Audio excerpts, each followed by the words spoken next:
योगानंद जी ने पूछा, गुरुदेव, क्या सच में ऐसा संभव है? क्या विचारों में इतनी शक्ति होती है कि ये मेरी जन्मजात कमियां ठीक कर सकते हैं? हमारे सोचे गए विचारों का असर हम पर कितनी तीव्रता से होता है?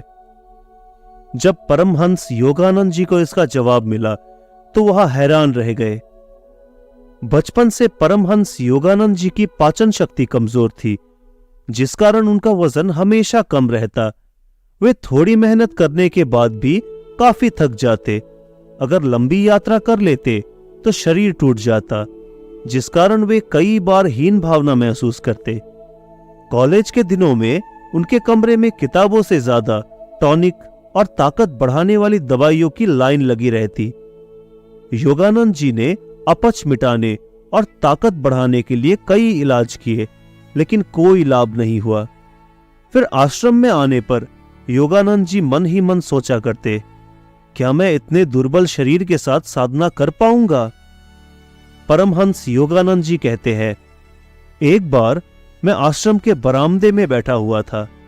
एकाएक गुरुजी श्री युक्तेश्वर जी की नजरें मुझ पर आकर गड़ गई। उन्होंने अचानक कहा, अरे मुकुंद, तुम बहुत दुबले पतले हो। योगानंद जी कहते हैं, शायद गुरुजी ने मेरे अंतर्मन के विचार और हीन भावना पढ़ ली थी। योगानंद जी कहते हैं कि गुरुजी की इस बात ने मेरी दुखती रग को छू लिया। योगानंद जी ने कहा, गुरुदेव, मुझे भी मेरी धसी हुई आंखें और दुर्बल शरीर अच्छा नहीं लगता। मैं बचपन से ही अपच का शिकार हूं, जिस कारण मेरा शरीर कमजोर ही रहता है। औषधियों से भी कोई लाभ नहीं होता।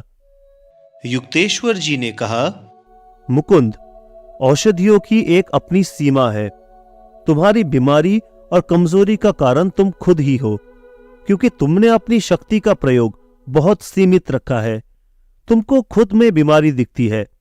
तुम अपनी कमजोरी पर इतना भरोसा करते हो, जिस कारण तुम खुद से कमजोर और हीन भावना वाले विचार बोलते रहते हो।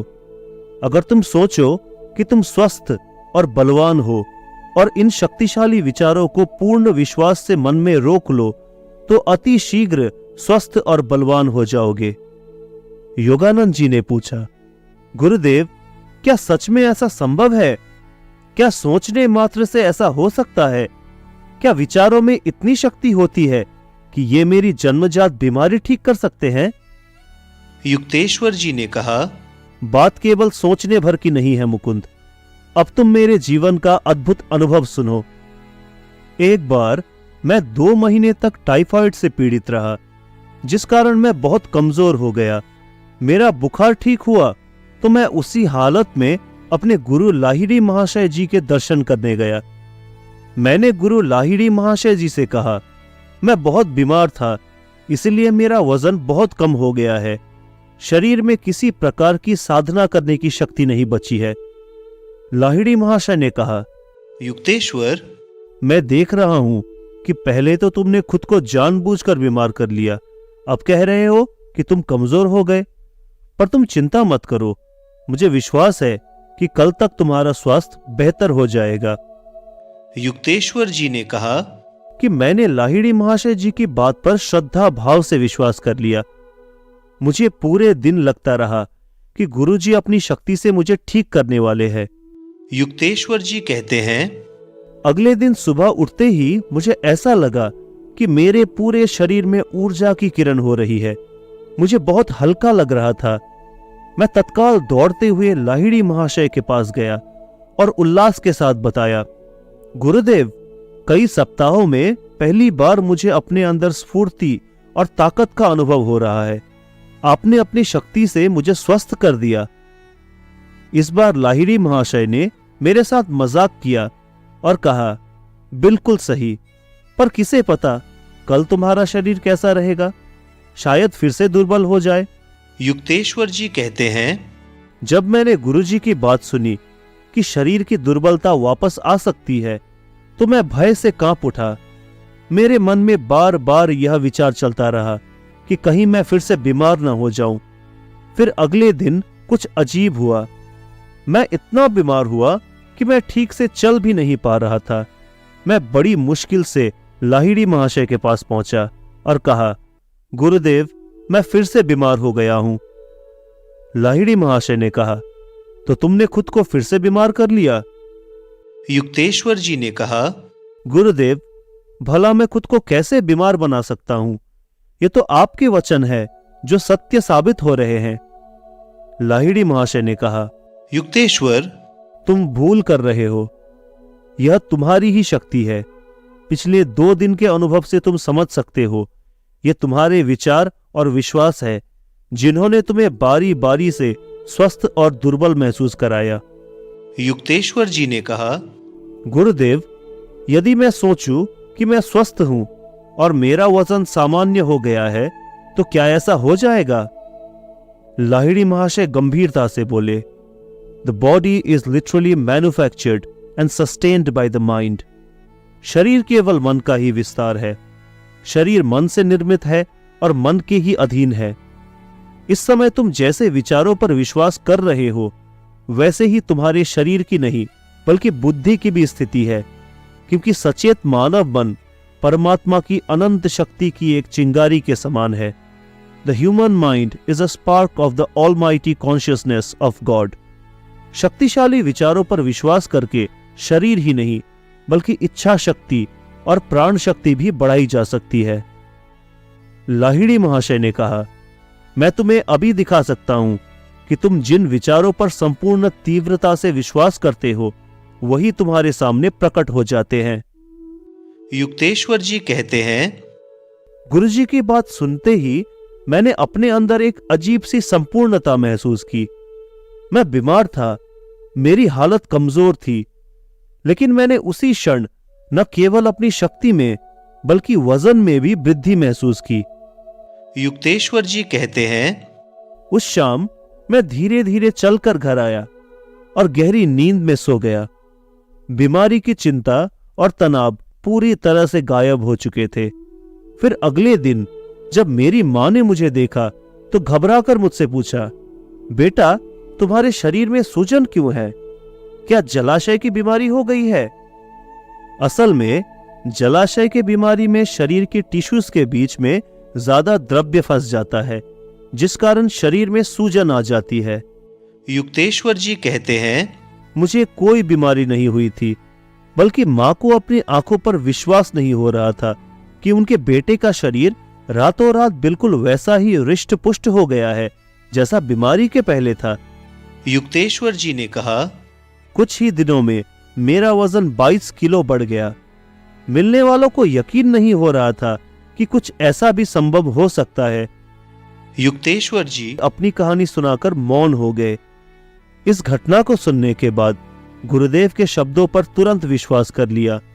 अपच की बीमारी और शरीर की कमजोरी को लेकर सारी निराशा गायब हो गई।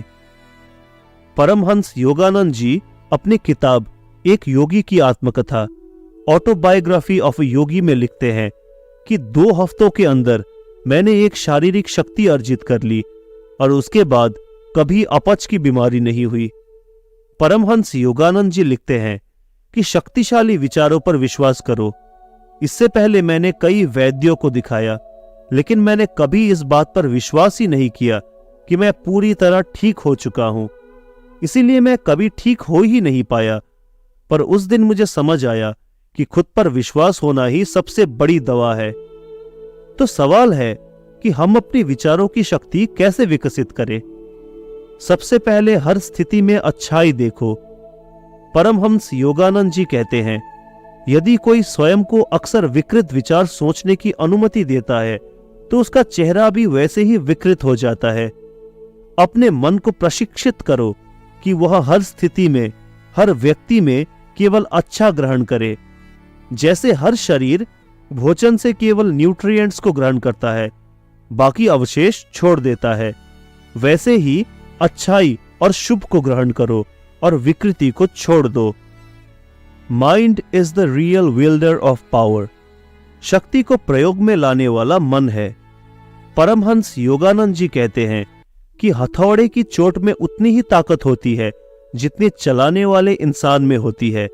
वैसी ही शक्ति सबके पास उपलब्ध है, लेकिन आपके दृढ़ संकल्प में।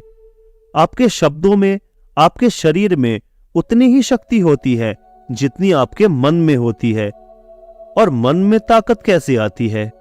विवेक यानी डिस्क्रिमिनेशन से। आपका मन जितनी नेगेटिविटी हटाकर सकारात्मक विचारों को ग्रहण करता है, उतना ही मजबूत और साहसी होता है। दूसरी बात, सचेत हो जाओ। विचार शक्ति का इस्तेमाल करने के लिए हमें विचारों को प्रकट होते ही उनके प्रति सचेत होने की जरूरत है, ताकि हम अच्छे विचारों को बढ़ावा दे सके और दुष्ट व कमजोर करने वाले विचारों को त्याग कर सके। यह आप तभी कर सकते हैं जब आपकी चेतना का स्तर ऊपर उठेगा। इसके लिए ध्यान का अभ्यास करो, ताकि बिना जजमेंट और रिएक्शन के हर अच्छे बुरे विचारों को देख सको। हम ध्यान में नॉन जजमेंट का अभ्यास करते हैं, जिस कारण चेतना का स्तर उठता है, अलर्टनेस बढ़ती है, और अलर्टनेस में ही हम शक्तिशाली विचारों का चुनाव कर सकते हैं। इसीलिए विचारों की शक्ति का प्रयोग करने के लिए ध्यान अति आवश्यक है। तीसरी जरूरत है कंसंट्रेशन। बाहर के डिस्टरबेंस और अंदर उठती हुई उत्कंठा से मन बार बार विचलित होता है, थकता है, कमजोर होता है और शक्तिशाली विचारों को रोक नहीं पाता। इसीलिए कंसंट्रेशन की शक्ति को विकसित करो। कैसे? परमहंस योगानंद जी कहते हैं कि एक उच्च और शक्तिशाली विचार को पकड़ो, जैसे मैं मन का मालिक हूं और यह मुझे छू नहीं सकता, या मैं सतत आनंद और ऊर्जा से भरा हुआ हूं। परमहंस योगानंद जी कहते हैं कि इस विचार को बार बार सोचो, इसका चित्र देखो, इसके प्रभाव को शरीर और सर में बार बार महसूस करो। जो पाना चाहते हो उसे आंखों से ओझल मत होने दो। यह भी प्रार्थना है, और इस प्रकार कंसंट्रेशन सरलता से बढ़ता है और मानसिक ऊर्जा एक दिशा में बहती है। और इसी प्रकार अभ्यास करने से आपके विचार इतने शक्तिशाली हो जाते हैं कि जो पूर्ण विश्वास से सोचते हैं वह सच हो जाता है। तो दोस्तों, कैसी लगी ये कहानी आपको? हमें कमेंट सेक्शन में जरूर बताएं। अगर आपको पसंद आया हो तो कमेंट में नमो बुद्धाय जरूर लिखें, और ऐसी ही कहानियों से जुड़े रहने के लिए हमारे चैनल को सब्सक्राइब करना बिल्कुल न भूलें। तो मिलते हैं अगली कहानी के साथ। तब तक के लिए नमो बुद्धाय।